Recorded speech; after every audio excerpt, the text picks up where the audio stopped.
নমস্কার বন্ধুরা, আজ আবারও নিয়েছিলেন নতুন একটা ভিডিও। তো আমাদের বাড়ি জন্মাষ্টমী পুজো হওয়ার কারণে মা নারকেলের নাড়ু বানিয়েছিল। তো মাকে আমি বললাম নারকেলেরই মালাগুলো রেখে দিতে। তো আজ আমার সময় হয়, আমি ভাবলাম এটা দিয়ে কিছু বানানো যাক। তো সেই জন্য আমি এটাকে ভালো করে সিরিজ কাগজ দিয়ে পরিষ্কার করে নিয়েছি।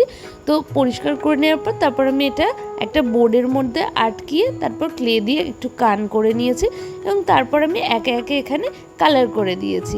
কালার করার পর আমি এখানে ব্ল্যাক কালার দিয়ে বর্ডার করেছি এবং চোখ নাক মুখটা এঁকে নিয়েছি এবং তারপর আমি এখানে সুতুলি যে দড়িগুলো হয় সেই দড়ি দিয়ে আমি হাত পা করে নিয়েছি এবং পেস্তা বাদামের খোলা দিয়ে হাত পাগুলোকে করেছি।